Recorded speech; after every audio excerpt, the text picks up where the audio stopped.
Well, welcome everybody. I think we've got most folks in most locations on board. There may be a few coming in yet, but to try to stay as prompt and on time as we can. Basically, this is our agenda for the day. I'll walk through it. We pretty much got the welcome and opening remarks by Mr. Bill Yoder, Executive Director for ACDS, and then we'll do some introductions of all our community partners and all of you in the locations out there. And then Logan's going to walk through a little bit of the details of the grant funding process for this workforce opportunity for rural communities grant. And then a couple of us will walk through a little bit about the ACDS end-to-end model and how all of this kind of fits together to things that have been put in place already. Then we'll really get into the details of each component of the grant. And then we're going to leave some time for Q&A and hopefully some dialogue about this as to what this can mean for all of us. So with that in mind, Bill, I'm just going to turn it over to you and we'll just go ahead and get started. So very good. Thanks, Lonnie. And I want to welcome everybody and thank you for your time and attendance. This is kind of a working session right here in the middle of National Apprenticeship Week. We get to announce that the DOL graced us with a new grant last month called the Workforce Opportunity for Rural Communities, WORC. For some reason, they put a 4 after it in the name, but it's WORC 4. And we'll walk through that in some level of detail. I think everybody can be pretty excited about it. There may be a few people that have not been introduced to Arkansas Center for Data Sciences, ACDS, but we're a nonprofit, a little over 3 years old.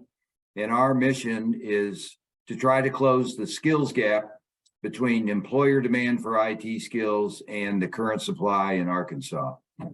And you're going to hear about the end-to-end process that Lonnie just mentioned of how we go about that. But it really involves resources that are talking to employers every day and trying to understand what are the skills they need to maintain and grow their business. And then the talent management and development. We'll go into some detail about how we find people who may not have all the skills, but they have the passion and the potential to learn those skills. And we pre-screen those for the employers and put them in the programs. And those programs include pre-apprenticeship training, work-based learning internships, and of course, the registered apprenticeship program. 3 years ago next month, the first cohort for registered apprenticeship program began. And right now we've got over 100 employers that are participating and using that as a supplemental staffing strategy. We talk about don't change anything you're already doing, but add this to your list of possible ways to build your IT workforce. We've had 1,500 individuals take advantage of pre-apprenticeship training and over 500 individuals that are either completed or are currently enrolled in the registered apprenticeship program. I think we can report that there is a significant ROI for the employers. They're very satisfied with the training that the individuals get, the contributions they can make, and of course, the retention, which is always improved with the registered apprenticeship program. We also have data to reflect that this is an opportunity to improve diversity, equity, inclusion, and access across the state of Arkansas. The workforce or the work grant specified that we should focus on Delta communities. And what we've done is with the application that was funded, this is going to increase our ability to focus on employers and Arkansans in the 5 Delta counties that we've listed: Jackson, Jefferson, Craighead, Independence, and Mississippi. Now, one of the things I wanted to mention, ACDS doesn't do anything without partners. So we have employer partners, we have training partners. We work with all the Arkansas agencies that work every day providing workforce-related services to individuals that need a hand up. With this grant, we want to improve those partnerships and strengthen those partnerships, but we also want to scale up our services in those 5 counties, and we want to scale out our coverage in these specified counties. So that's what you're going to hear about today. And I think you'll be excited about the opportunities that we will have to work together. And appreciate again your attendance. Thanks, Lonnie. Great, Bill. That's you couldn't have set the stage any better. And for those of you on here who don't know a lot about ACDS and you're kind of putting the pieces together as we talk, feel free to ask questions, make this a dialogue, like Bill said, working session. So to move us into the next part of the agenda, I'd like to kind of go in the order that you see on the screen here and just get a little kind of shout out and a wave and say, hey, here we are, because I know that you might be spread out, you might be in one location. But anyway, let's hear from the folks at Pine Bluff. Are you here? You might have to unmute. I don't think that they can speak on it. They just put a little chat in the note that they're here, but they can't speak. They can only just do the chat. Okay. Technical. Well, what we have from Pine Bluff is Lynette Bloomberg working very closely with husband, Dr. Stephen Bloomberg at SEARK, working very closely with Allison Thompson, who is at the Jefferson County Alliance. And I think we may have some already existing employer partners, most notably People Shores, that may be on our call here today. But we'll hope that there's others in the Pine Bluff area that are here. Okay, how about Jonesboro? We're just a little bit distant here. We may not have a good speaker set up, but we're having a little bit of technical problems. But we have two gentlemen here from Calmer IT Services here in Jonesboro. So we're here to hear some good information about the program. Yay. Okay. Very good. Very good. We have Batesville. So Jeanette, Liz, are you guys there in person or are you on your own? Good morning. I'm in my office today. Excited to be here to learn more about this and to get businesses on board here in our area. Okay, very good. John, Crystal, are you guys there? I don't know if I went through the whole list here. And do we have a representative from Northeast Arkansas College or Blytheville? Okay, I see SEARK. I see. How about a few of the others that are on the call here? Please unmute yourself and let us know who you are from other sources. Hey, I give a shout out to us. We're the Computer Science, CS for AR, for Computer Science Initiative. And I think I have a couple other team members on, but we're just kind of seeing where we're going to fit in. You know, really want to throw our support behind you and just excited to kind of see what's going on. Well, great. Thanks, Jim. All right. Well, and I will say one other thing right quick. We have been on Zoom since like 2019, so the computer science team seems to have a better grip on Zoom than most people. We fully understand. So, yeah. Well, we're going to go ahead and proceed with the presentation and hope to invite questions. It looks like the chat's working effectively for some folks, so we'll just rely on that and realize that we hope that everybody is hearing the presentation fully and completely. So with that, I'm going to hand things over to Logan Hunt, who is the grants manager for ACDS, to talk about really this WORC grant and the funding process. Go ahead, Logan. I'm Logan Hunt. I'm the grants manager with ACDS. I've been here about 2 years and recently moved into this position several months ago. This was the first major grant that I worked on as the grants manager. Most of y'all won't know this, but I was born and raised in Jackson County, went to school in Independence, spent tons of time in Craighead, Jefferson, all the other counties. So this was a really big deal for me to be able to work on. Happy to, help give back to that community. But as Bill mentioned, ACDS has been around for a little bit over 3 years now. We have a proven model with apprenticeships, internships, and even pre-apprenticeships.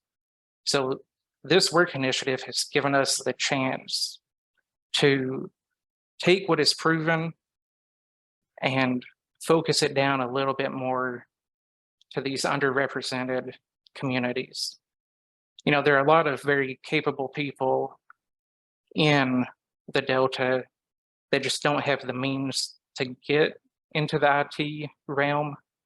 You know, maybe they can't afford to go to college or, you know, the various other pathways, but this grant, you know, is providing us 2 dedicated resources on our team just for the Delta. Annually, we're going to be able to cover 70 pre-apprenticeship courses each year for 3 years, 20 interns each year for 3 years, and then 50 registered apprentices each year for 3 years. And we have some more people on our team coming up on the agenda. They're a little bit more experts in each of those fields, so I'm not going to go too in the details of what those look like, but Lonnie, I'll pass it back to you unless you have anything you'd like me to expand on here.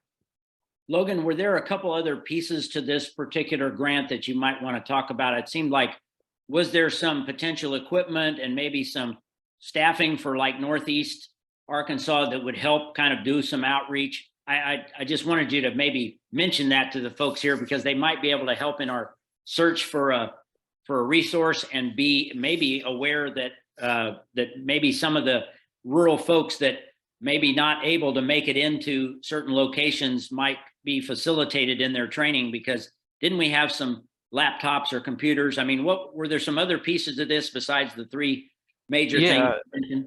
So that's a good point. I briefly mentioned we had 2 fully funded dedicated resources for the Delta region.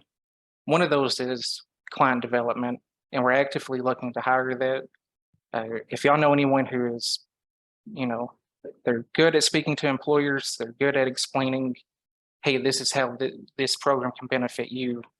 We're looking for somebody in the Northeast to fill that, who can be there in person, go knock on doors, shake hands, you know, really get the message out there better than we can do it over Zoom. The other part of that is a project manager that will be able to focus on the employers and the apprentices in the Delta region. So we're not actively hiring for that at the moment, but that is on the agenda for next year. As for the equipment, we were lucky enough to get funding for 20 workstations, laptop, software for the laptop that you would need to take some self-paced courses online. You know, think Microsoft Suite, that sort of thing. And so we're going to be able to get 20 of those over the 3-year period. The idea is that if we have individuals in the Delta who are interested in pre-apprenticeship, but maybe they don't have access to a laptop or a computer, we can loan that out for the duration of that. Same with interns. They might not have a $1,000 laptop where they can just immediately get off the ground and go working. But as part of our program, we can provide that for them for the duration of their internship, you know, help them overcome some of those financial barriers to getting the IT experience.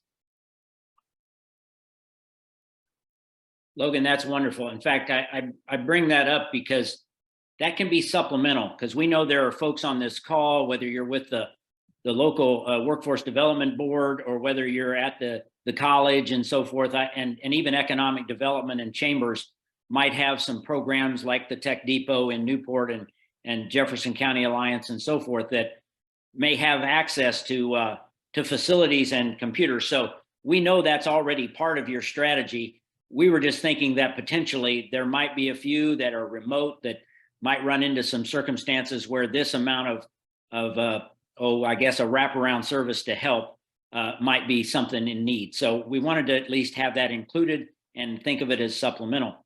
The next part of our agenda, and Logan, thanks for that. I think you really kind of positioned us well to have this next conversation. Lisa's going to join me. Lisa Wiggins is our client director working with the employers around the state. And this is just one slide here. I'm going to add a couple more before we get to our details of this grant. But I wanted people to have a level set. And we kind of have been demonstrating this model since the beginning. And it's an end-to-end process that really covers the apprenticeship system. And it starts with the sourcing of talent, while at the same time, it really starts with the demand on the part of the employers in the IT, cyber, and data analytics space. And this has been kind of our messaging all along. So we both have a talent management team, of which you're going to hear from a couple of them shortly. And then we have Lisa working with the employers along with myself and potentially another new person that we would be bringing on board, as you heard Logan say, in the Northeast. But sandwiched in between that is really this process of managing everything like a project. So whether it's the program of the work-based learning leading into apprenticeship, or it's the actual implementation of apprenticeship, we do the project management. We work with employers to make sure that training as the related technical instruction of an apprenticeship both doesn't cost an employer anything, but is also very customized, working with partners, many of which or some of which are already on this call, whether that's, as an example, ASU Newport or SEARK in Pine Bluff. We haven't spent any time working with UACCB yet, or Northeastern College, Northeast Arkansas, but we want to. And I think that's part of this messaging is, where does this source of a candidate come from? We think you have access to a number of these potential candidates to enter the IT and cyberspace profession. But we also have a talent management team that's been actually sourcing candidates from all over the state, including your Delta areas, that are non-traditional candidates that would go through this process. And Lisa, I know you kind of described this at times, and we won't kind of cover the things we do for the candidate process, because I think we're going to let Jenny and Kristen kind of go through that in detail. But as you walk employers through this, what do you kind of see as the process, that we kind of start with maybe them becoming aware like today, and then where do they go from there? Sure. Lonnie and I have worked with companies across Arkansas for the last 3.5 years. And Lonnie, as you said, we always start in the awareness phase. So, helping them understand what the IT apprenticeship model is, that could supplement their staffing strategy. And once we've made them aware of the process, the next step is usually their interest and where does this fit into our business strategy model. And when we have their interest, we introduce them to our team. We conduct a meeting with them to discuss how this process flows. And like you mentioned, whether or not they'll be utilizing our talent acquisition team, that is an option for them. And we have some great recruiters on staff that you're going to meet in just a minute.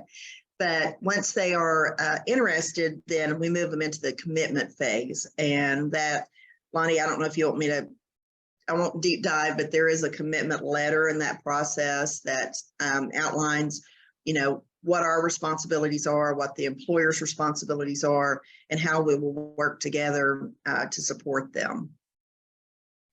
No, I think that's well said, Lisa. I think we do have one. I was going to call on maybe multiple employer partners. I don't know if I'll be able to get them all in, but I know Mike Watson, I see you there. If you can have yourself off mute, you wonderful job yesterday. Thank you again for participating in that panel. But you're here today because you're there in Jonesboro. Okay, Lonnie, can you hear us? Yes, I can hear you. I think we can. Hey, Lonnie, thank you very much. Is the audio okay?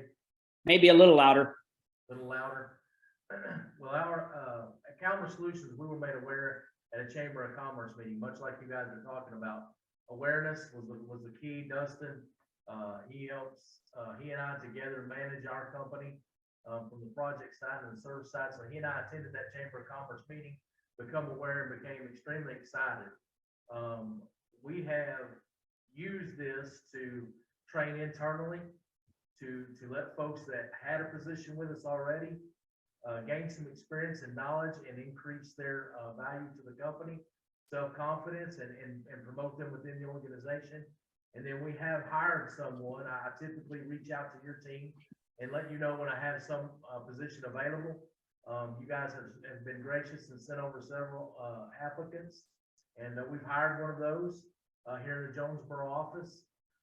So that are really for us, the decision was anything to help get talent, and anything that helps us bridge the gap from the university setting. Almost all of our employees have higher education degrees, some of them in marketing, some of them in journalism, some of them in law enforcement. So they're great candidates, they're great employees, but bridging the gap to the technologies you guys talked about, we have really found that to be beneficial with the program, the apprenticeship program. Don and your team are great to customize it. When we want to think outside the box a little bit and try to get some different training, you guys are great to accommodate that. So I can't say enough good things and could recommend it highly enough for employers to get involved and promote folks using this and make their team stronger and better and give folks an opportunity they might not otherwise have it. Well, thank you, Mike. And what you helped to demonstrate, I think, is that any employer, right, no matter what size, small, medium, or large, you're kind of in the IT space, but we've got a lot of employers that find themselves in banking and financial or retail or manufacturing, or there's a variety of the tech is in every sector. And so we have found a variety of different organizations that are smaller, but they could use one or two folks, all the way to a fairly large startup organization that's in Pine Bluff. And I don't know, they're on this call, but I think I got a text from Dr. Bloomberg that they were having audio difficulties. But SEARK has been the home of a company that's come to Pine Bluff called People Shores. And I think Tammy was going to be on here today, one of their leaders, to talk about nearly 80 apprentices that have come on board in the last 6 to 7 months at People Shores in Pine Bluff. And so that just goes to show that it's, the 1 or 2 person requirement all the way to very large organizations and everywhere in between. Part of what we do at ACDS is to couple our efforts around talent with even the local workforce boards. And I know that we've got several of the leaders of each of the areas that are in the Delta on the call today. Candidates and how we come about making them aware of these opportunities and how they get screened and so forth. That integration is really important in the talent management side. Within the training management, we're not going to talk in great detail about that today, but just know that that's part of this that I think supplements a lot of companies to be able to do what Mike just said. And that is not only use apprenticeship for a new hire, but use apprenticeship as part of succession planning and being able to advance people in their careers, because that training can be very customized to what needs to happen both for success for the company and for an individual. The next slide, this is important because this is the bigger picture of the way we see a candidate moving from, kind of zero to ready to go to work in the IT profession. And these have the 3 pieces that you're going to hear a little bit more detail about. Every candidate we want to make sure has a chance to succeed. So we go through an interest and assessment kind of model. You're going to hear about pre-apprenticeship training and coaching, the work-based learning model that you heard Logan talk about for this particular grant that affords us $15 an hour. Kristen will talk more details about that. And that's really designed for this non-traditional candidate to see that they've learned it, but then they get a chance to apply it. And hopefully that's going to lead to an employer going, hey, we're willing to give that person a try as an apprentice and bridge that talent gap through this model. The benefits for employers, really, this is a summary page of, we help you with talent acquisition support if you need it, right? We're not saying you have to use this. You can find apprentices on your own and maybe use this even with your college hires, because they still probably need to be assimilated into the organization. The apprenticeship technical assistance, that's just saying that we don't want you to have to feel the burden as a new employer doing this, even though it's your program, but we don't want you to have to take the full burden of all the administrative sides of all this. So we try to lift that and do the project management and help you with all the technical assistance of what it means to run a program. And then we talked about the apprenticeship training RTI costs that we cover up to, it says, average cost $2,500 per apprentice. It varies by occupation. Hopefully all of you will know on this call that we've covered 16 now of the occupations in the IT, cyber, and data analytics profession as part of what we call apprenticeable occupations. So it varies based on the type of training and the type of role that they're going to be performing. There is a state tax credit for apprentices. So in other words, every employer, especially the small, medium-sized companies, will find this very attractive. $2,000 per apprentice up to a maximum of $10,000, which would be 5 apprentices. I think that's very, very impactful. We've had a number of these companies that Bill mentioned, we're crossing over 100 now, that have found themselves not doing it for this reason alone, but it's kind of like the gravy on top. It's really been a nice addition to them in their small business. So that's basically the two things that I wanted to cover from our general overview. There's a lot more detail that we would go into if you as an employer want to take that next step. But we wanted to do this to set the stage for these next two pieces. One is the pre-apprentice training that I'm going to have Jenny Sales walk through with you, that they go through as they become a new potential candidate. So Jenny, I'm going to turn it over to you. Thank you, Lonnie. So, pre-apprenticeship is, a lot of resources. It's not just the Reskill Arkansas program, but there's lots of other resources to use along the way as well. Our whole focus really is to help our Kansans find good, stable jobs through, training programs where we can help increase their ability to land that job. This week alone, we've helped many candidates, but 4 in particular over at the Innovation Hub, just, talking with them a little bit about what skills they have and what skills they need to get, but basically really helping them with job coaching, resume reviews, like what needs to be on your resume. If you don't have the work history in IT, how do you get there? How do you add those training skills to that? We do some interview coaching and practice with them. Online skills training through a couple different programs we use within our organization, Google Coursera, as well as the University of Arkansas, all online. So you can be at your home, learning some new skills. We're going to help you, look at your resume and talk to you about what that looks like and help you move into that next step of career. Somebody that's interested in reskilling and moving into an IT career and don't know that next step, have them reach out to us. You can reach us at the reskill@acds.co and have them apply. Look at our career site and do an application. Let us talk to you a little bit about these different training options that can help get you into a career in IT. Jenny, I noticed you included some of the topics on the right. I think that's just a smattering, but do you want to mention any more about how they go about that? You mentioned a couple of things here at the bottom, and then knowing there could be options that already exist in these communities. You want to talk a little bit more about that for them? Sure. So often, positions will require that you have your CompTIA A+ or your, some cybersecurity courses or some SQL. You may be really good and strong in Excel and you're wanting to get into analyst role and you need to pick up some SQL. These are some courses and some, training topics that we can help you with along the way to help you get into that position. Even IT project management. And we think about project management along the lines of many different career sites, but IT has those as well. So skills that you have in your previous careers and your life skills that actually transfer over, and learning the actual IT piece of it is a plus. So these are some of the topics that we go over: PC troubleshooting, CompTIA, cybersecurity, intro to SQL, Java development. Goodness gracious, can't talk today. And data analytics.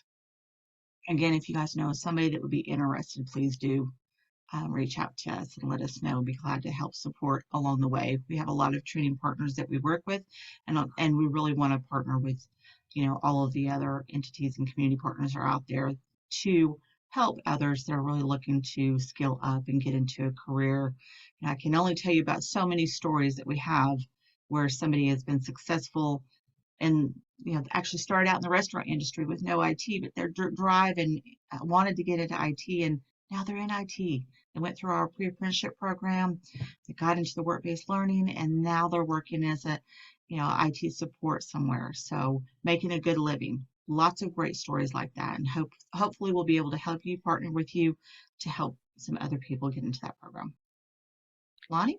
Yeah, Jenny, one final thing. You mentioned something I thought was really interesting, and that is that, this grant is funding certain specific training. You listed at the bottom here where you talked about, and I didn't mean to go to the next slide here. Hang on. You mentioned the UA Global Campus, as far as some IT skills training, the Google Coursera, but then you mentioned Innovation Hub. I'm thinking that out of this group of communities, I know of several. If I just mention what might be happening at Tech Depot in Newport, what might be going on with ASU Newport in terms of what they do with the folks in Newport and Jonesboro, would you consider the fact that any of those could qualify these individuals? What we want to see, right, is we don't want the candidate to be paying anything to go through this training, right? It should be free. But if they have free programs, they should get their candidates into the ACDS applicant tracking system. Is that right? Absolutely. There's lots of resources out there. So these are just some of the resources that we talk to our candidates, our participants about, but there are tons out there, and we often share those with the participants as well as community partners. It's not just, this is not just a one for all, it's an all for all. We're, supporting one another in this race to help people increase their skill set. So definitely please have them apply online at the acds.co and then go to careers and apply online. But yes, to your answer, we definitely want them in our system to help support. Thank you so much for explaining that. I hope that's clear, but we may get some additional questions, but at least that sets the stage. So now I'd like to move to the next piece of this, which is as these individuals have begun to get themselves equipped to some degree, what might be a logical next step before they would enter full-time employment. So I'm going to turn that back to Kristen now to talk about the work-based learning internship. Thanks, Lonnie, and good afternoon, everybody. I think we've officially hit noon in Central Time. I am Kristen and work with Jenny and the rest of our talent team of ladies at ACDS. And like Bill said, our mission is getting Arkansans ready for and started into their IT career. So as our Reskill Arkansas program continued to grow, and we had, I think we've had thousands or at least 1,000 candidates now, they're starting to get this great foundational training. But that we found there was still a little bit of a gap. We're good at finding bridges and finding gaps at ACDS. And we found there was another one sometimes between that foundational training and getting people ready and started in their IT career, even through apprenticeships. This magical word kind of floats around on job boards and in interviews. That word is experience. We hear it from employers and we hear it from candidates. Candidates who told us, oh, I just don't have enough experience. They want someone who's done this before. And employers who said, hey, we really love these candidates, but if they're coming from non-traditional pathways, we'd love to see some projects or some real world experience that they've done. And so there's some great support through our partners. We started last year in June this Reskill, or this work-based learning internship program, titled work-based learning for a reason, because we want it to be real work that these candidates are getting to do, simulating a work environment, what it's like being in an office, working with a team, being responsible for projects, getting their hands in code and databases and their headsets, talking to customers, and out in the fields doing some network service with us, all kinds of real actual work. So we can't do that without the work, of course. So we've partnered with employers across the state to offer that work.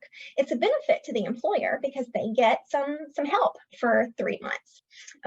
We don't want this to last forever, right? It's not meant to replace apprenticeship, but it's a great on-ramp to help get to apprenticeship. And so we've structured it as a 3-month internship, temporary work, but it's full-time, 40 hours a week. Once again, simulating that real environment. We want to pay these interns for the work that they're doing. Also helps incentivize people to want to leave a job and get their career started in IT. So thanks to some great funding, especially recently from this WORC grant, we've got the ability to pay $15 an hour for those 480 total hours. And the interns work for us at ACDS. They're on our payroll. We assume all the liability, insurance, all that stuff for the 3 months. And then you get to kind of, as the employer, have them join you. Like I said, join the team, get to do some real work. Our number one focus of this program is that magic word experience. We want the candidate to get the experience, do some learning. Of course, that's in the title too, right? But one great benefit we found, as we've had now over 30 interns participate in this program last year, is that it has proven to be a great path into apprenticeship. I'm very proud and excited about that 80% conversion rate. So 80% of those interns have turned into full-time IT roles, whether it's apprenticeship or maybe with another company in just a full-time role. We've worked with small and large companies, so it's proven to be a great program no matter the size of the organization. And again, we've had interns really in all areas of IT and help desk support specialist type roles. We've probably done more there than anywhere else. Those have been very successful. And then we've also done things on the development and analytics side, have quite a few software developers and getting a few more data analysts now as well. So it's a wonderful program. Happy to talk to you if you have candidates to refer or if you're an employer. And we can tell you some more about how to get started. I think I haven't looked at the chat really here, but I think I saw a few things, and I'll just mention one for you, Kristen, that I think we run into a lot, and that is who employs them and kind of how does that process work? Are there options, to see what works best? What's been the experience over these first 30 or so of these that we've done, knowing that we're going to do 20 this year with just these companies in the Delta? Maybe a little bit of urgency to have somebody say, I want to do 1 or 5 or whatever. So there's only so many to go around. So I'm putting that out there for everybody. But Kristen, describe a little bit about how the kind of, dynamics work right now. Sure. Well, I'll start and say that we can be flexible, right? Remembering the mission is to get that experience, that real world experience for these candidates. But the good thing is we have some great candidates who've been taking these pre-apprenticeship courses and are ready to get the experience. So we have a great group of candidates who are ready, and the process is kind of about putting them in front of you. So as soon as we have an employer who's interested, we learn a little bit more about what kind of work that they might have the intern do, if there's any preferred skills, how much skills are required, or what the technical work might look like. There's always that foundational layer, right, that we all definitely need and expect in the workplace. So we want to understand that.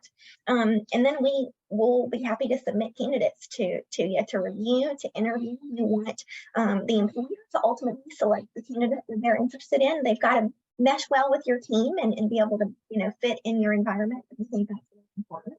And part of what leads to the great outcomes at the end of the program as well. So you go through your regular interview process and kind of identify something that you want. And then we do a whole lot of the paperwork and background checks and anything else that comes to hiring. So we're able to kind of take that off your plate. Once a candidate is selected, traditionally, we have made the job offers and can go through our background screening since they go on our books. We get them started at a date that works for everybody, handle, the W-2s and all the paperwork and all that jazz. And then they show up day one ready to work with you. We'd love to have one of our team members join to help kick things off and meet the rest of the team. And then we kind of go from there for the 3 months. Now, we have worked with some hospitals and some banks in the who have a more structured and stringent HR team and legal processes. And I'll mention again the flexibility. If it makes more sense based on your screening processes for them to work directly for you, that option. We can also run a couple of extra shifts for them if they need to do that to get them access to your site. Or I've seen it. It's been fun to see how we've had some different exceptions come up, right, as the program's grown with some larger numbers. So happy to work with you for whatever might work best. But that's typically how we've seen some great success the last year.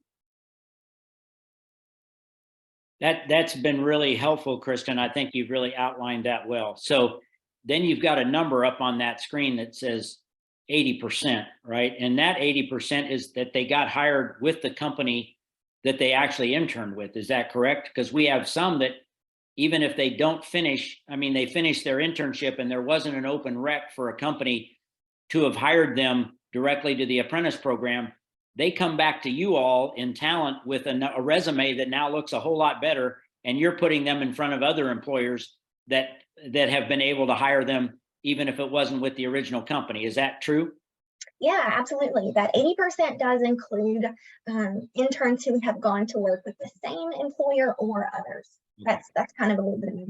We've seen success in both avenues.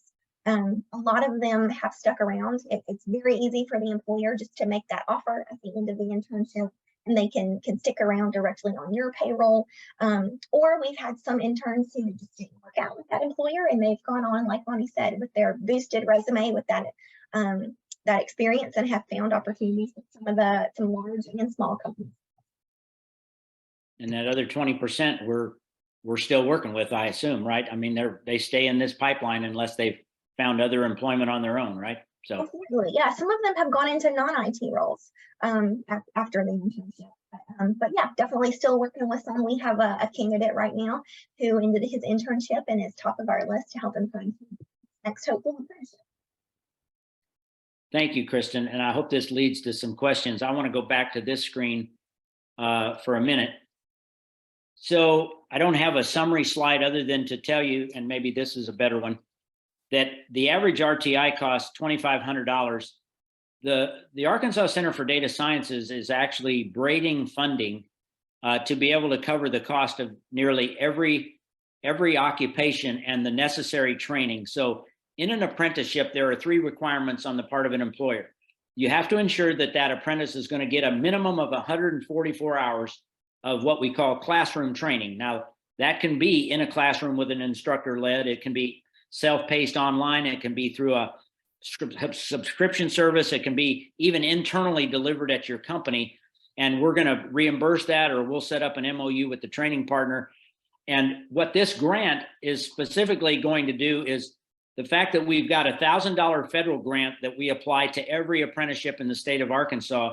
Now within the Delta, we've got an additional $2,000 per apprentice to add on to that. So this actual potential coverage is greater than the 2,500 average. We could probably go as high as $3,000. And if it actually was training that was more than that, we still have our final dollar that could potentially come from the Office of Skills Development and statewide funding. So I'm not here to, again, dangle the money in front of you, but I want you to know that this grant provides a nice additional supplement. And it does not exclude the fact that in certain scenarios, like in Pine Bluff and others that may come up in Northeast and Blytheville, where there's large commitments to employers coming in, that this could also include the WIOA dollars and things coming from workforce boards, whether that be finding candidates that are the Career Pathways Initiative and through TANF. Those opportunities exist to either cover what we're doing here. You know, we've got the training dollars, but maybe it covers some additional wage during that time period for some of these new employees. So that has been true, as I said, in Pine Bluff, and I think it could be true other places. But this is where, again, we would hope that the finality of this is that we didn't just have somebody who expressed interest and said, hey, can I get some training? The goal of this is that they end up in like you've heard, in jobs, right? In full-time employment, in a career, high paying. We just got data back from our first round of significant completers. You know, we've been around for 3 years. We're, as Bill mentioned, about ready to cross over 500 apprentices. But of the first 180, you know, the average salary, starting salary is $57,000. The average increase has been 17%. So for folks in rural communities in Arkansas to think about, and many of them are in those categories, not many, I should say, but some, we'd like it to be a lot more. So Bill quantified that the money is going toward 100 training opportunities each year, 20 internship opportunities where we're paying this wage for 3 months for the next 3 years, and then 50 apprentices. And that's acknowledging that not every apprentice comes from being an intern. They will go directly into those apprenticeships. And so Bill may have stated that it's a $1.4 million grant over 3 years.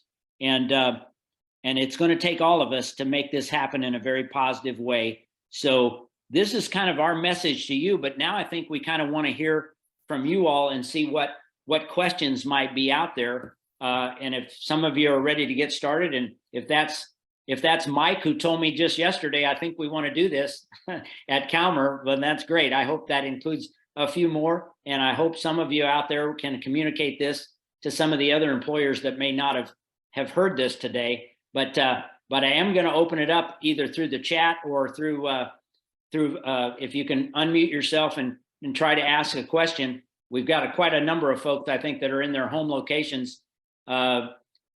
We'd love to hear from you. I'm looking here to see if there's a question in the chat.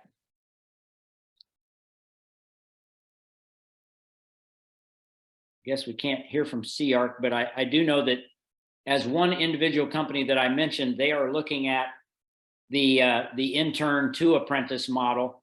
We haven't utilized that yet at People Shores, but it certainly is going to make sense for them as they venture into a couple new areas of employee requirements for some of their contracts. They're talking about RPA developers, and they're talking about a cybersecurity, kind of a security operations center analyst that they're going to place in the service center in Pine Bluff. Those, require a little bit of pre-apprentice and potentially equipping along with an internship to really prepare them as a non-traditional candidate to go into those two roles in IT. So with that, I'm kind of buying some time to just see if there's any additional questions here. I know we've got some of the local workforce board people that are out here. I see your name on the list. Got some educators and so forth. So I don't know if there's questions there. Maybe a question for Liz Smith. We've done a few things in Batesville, but not a lot. We're looking to do more with you there. So do you have any questions or things that we could set up as next steps there in Batesville? Lonnie, I think that what you guys are doing today, doing this informational session, we need to get more of our Independence County employers involved in these to let them be aware of what, is this exceptional program that they could be a part of. So as far as next steps for Batesville, I think we on our end just need, not you guys, but us, need to do our part about getting the word out to the employers. And that's what we'll step up to do. Yeah, that sounds great. I know there's been a few that we've jointly communicated with, whether it was Ozark IS and I think Bad Boy and maybe one or two others there in the medical center and so forth. But you've got a list, I'm sure, a mile long. So, however we can help you to jointly have communications with them, that's what we're here to do. Lisa would love to talk to you more about that. So that sounds great. Lonnie, just one last thought too. You might talk a little bit more about how this applies to incumbent workers and succession planning strategies. Lisa, that's a great question. And I think, Mike alluded to it when he said that they've used this for some of their existing employees, as well as then pulling in candidates from the talent management pool from ACDS. But what your question is basically, there's so much to be gained when somebody enters the IT profession, and having years of experience myself and seeing what happens, a lot of times companies feel like they have to post for a job that might require a mid-level versus a junior level of skill and capability, or even as it becomes a senior level. And why they do that is because internal candidates are good at what they do, but they're going to need to be trained to do something else. Many companies will post for that experienced hire because they want somebody to come in and hit the ground running. Well, in terms of capacity building in the state of Arkansas, that really is a rob Peter to pay Paul kind of proposition. Now, things are changing dynamically and people are doing remote work, and they could be working for a company here and living somewhere else, or they could be living in Arkansas and working for somebody in Silicon Valley at the same time. But we know that all those dynamics are in place. But Lisa, as you mentioned, we have had tremendous success having companies realize that this now becomes their succession management model for basically advancing somebody who needs to move further in their career, which keeps them on board, right? It creates a loyalty, and you don't have to bear the expense of, oh my gosh, what's it going to cost me to train that person from network to cybersecurity? I mean, that may be upwards of $10,000, $15,000, right? Well, somebody might say, I don't have the budget for that, so I'm going to go look for somebody who's already got those skills. Well, the apprenticeship model, as you know, Lisa, and others maybe have heard this, many companies have said, let me find that network person who I can train up to become the cybersecurity specialist using an apprenticeship program, and then backfill locally with somebody who can come in and fill that network job as an apprentice, knowing that in both cases, they need a little bit of training. They don't check every box, but they're close, and they know your company. So what a big benefit when you've got somebody who's already on your payroll, and they may be your best candidate, instead of looking and posting and having to feel like you've taken, you know, the best prospect from the company down the street, because then again, they're back looking for that same talent, might have that job open for 6 months as well. So this is really a good statewide strategy to build capacity. And I'll let Bill, maybe you might close this unless we got some other questions, with kind of where you see, you know, where we're headed as an organization, crossing 500, but what do we expect is going to be the outlook for years 4 and 5, so to speak? Yeah, Lonnie, I think we've talked a little bit about ACDS. One thing that we did this year is we replaced our backbone technology. And part of that effort was to have, you know, a record of truth for every individual that is participating in our services. But the other is so that we can scale. We've got 14 people in total, and they're all brilliant. That's the only thing that I did well, was find brilliant people to put on the ACDS team. But we really want to scale. The demand out there would say that we probably could do 700 or 800, but we're not going to be quite that ambitious in 2023. But the 100 employers, we want to try to double that. We want to try to double that. And I think Lonnie and Lisa are working hard. We attended conferences in October all over the state, IT conferences. We found 1,200 new employers that we hadn't talked to that are now in our pipeline. So I think we can go from 100 to 200. And we know we can do 100 apprentices per quarter. We've done that now. So why wouldn't we shoot to go 500 apprentices next year? And there are a couple employers that you guys could probably imagine that may want to broach that number all by themselves. So we may have to have special forces on those larger clients in order to make that happen. But that's doable.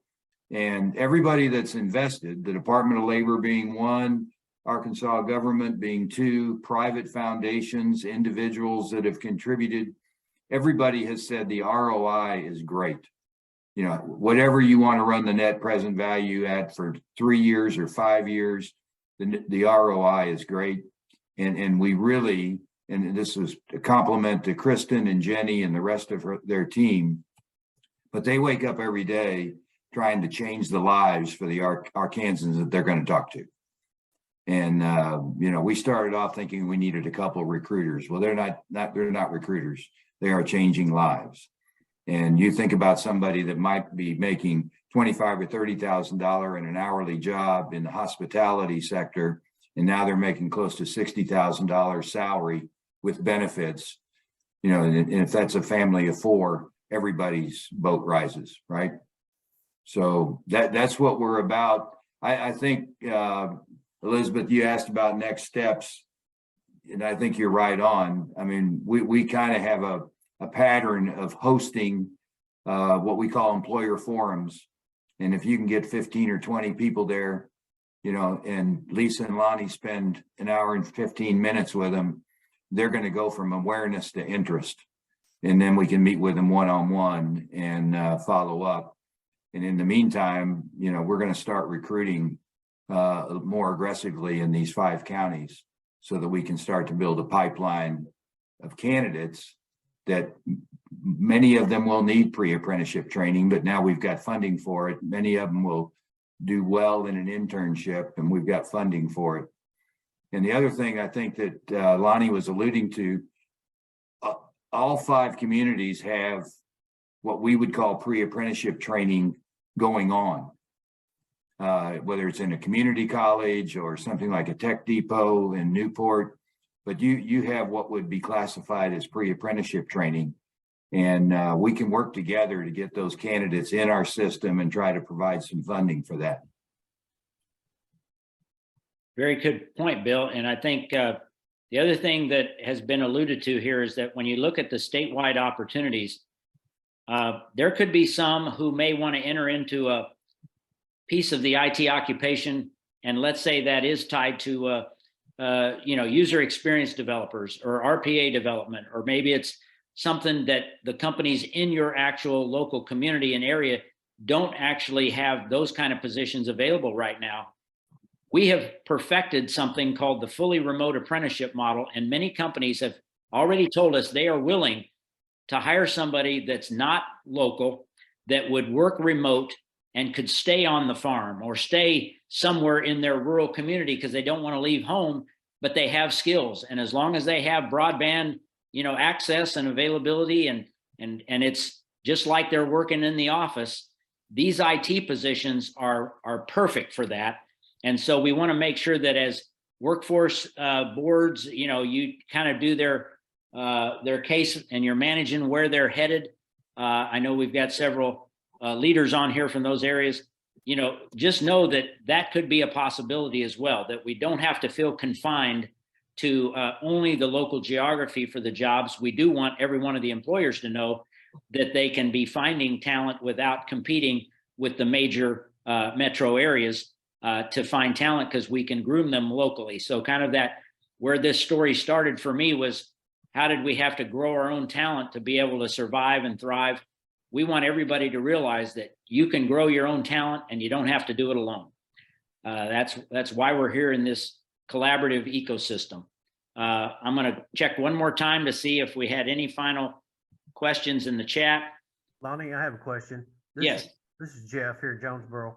Yes. So if one of the Calmer guys has a client that wants to get some of their people trained for IT in this field, would you encourage them to try to push those clients toward this as well?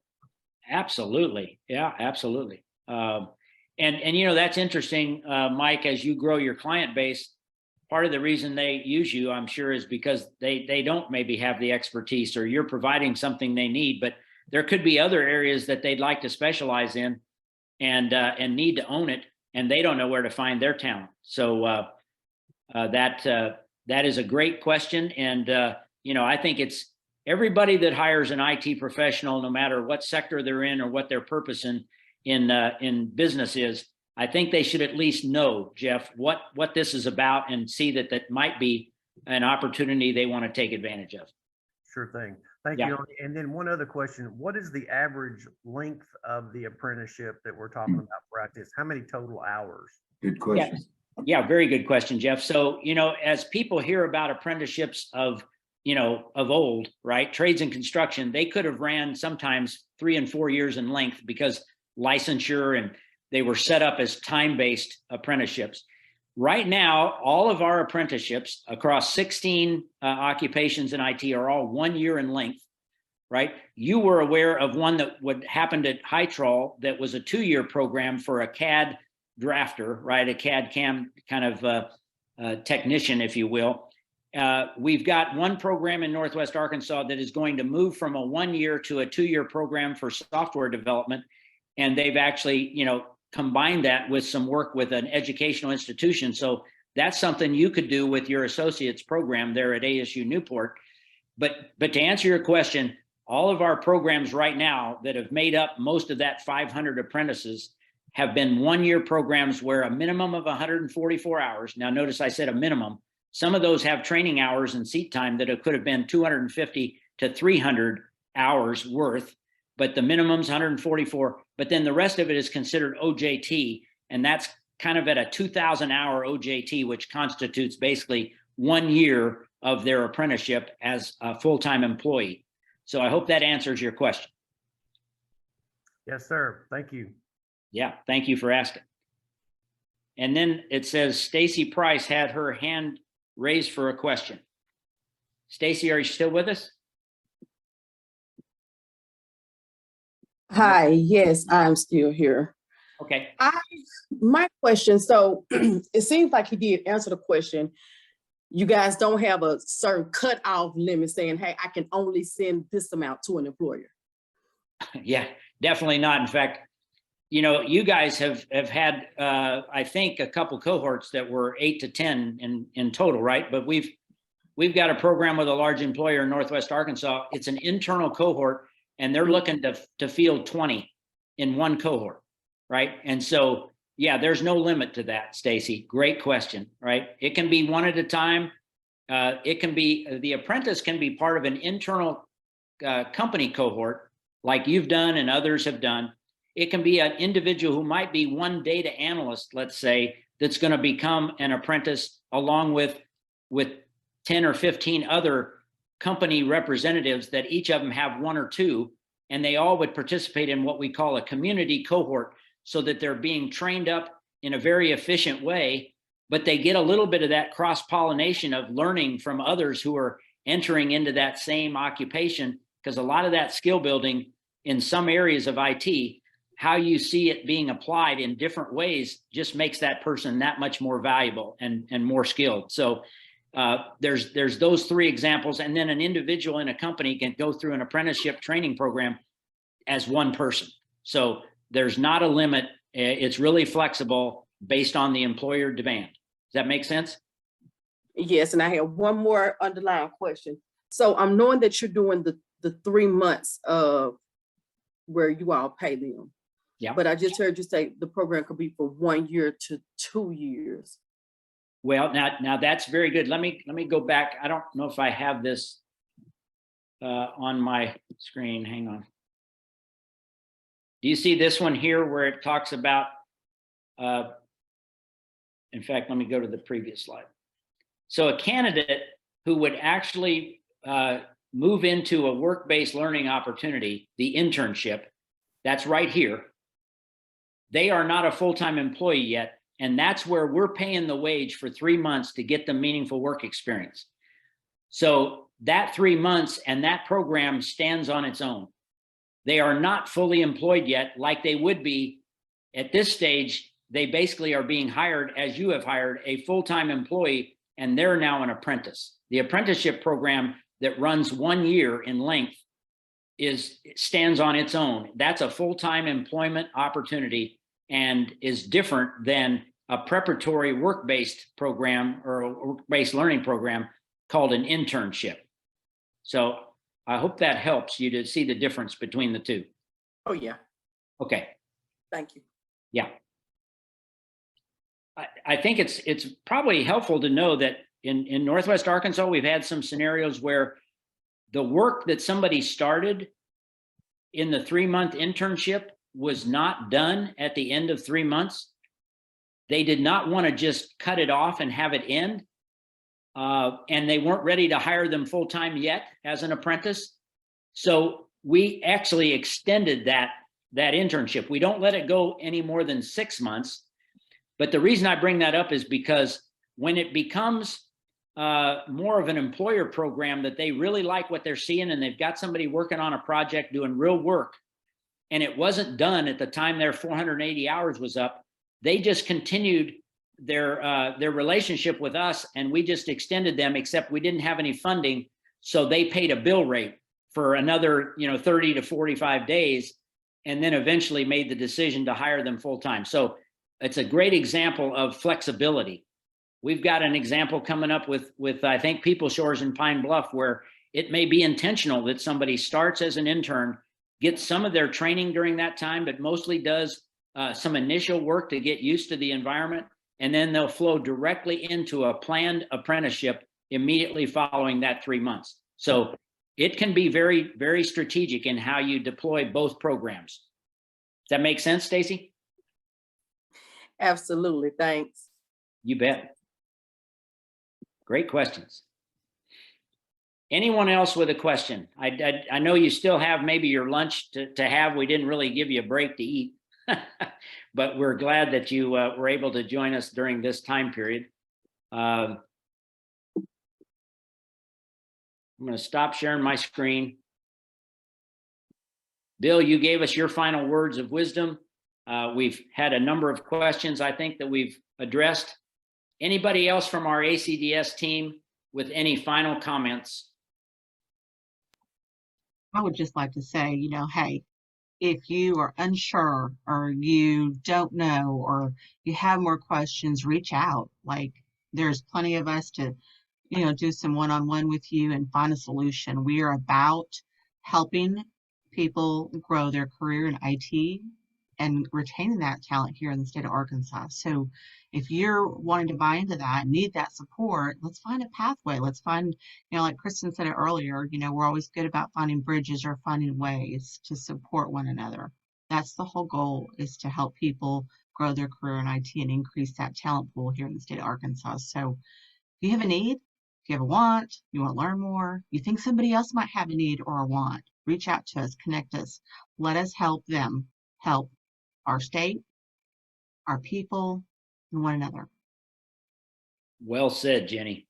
Good point. I don't think we could end it any better. I do want to have a little shout out and thank Clint Hankinson for getting this all prepared for our Zoom call today, and for each of you out in the locations that set up things to have people come to on site there. And we got you covered for lunch. So thank you for spending time with us. We're here for you whenever you've got additional questions or ready to take the next step. So thank you very much. Thank you. Thank you. Thank Good afternoon.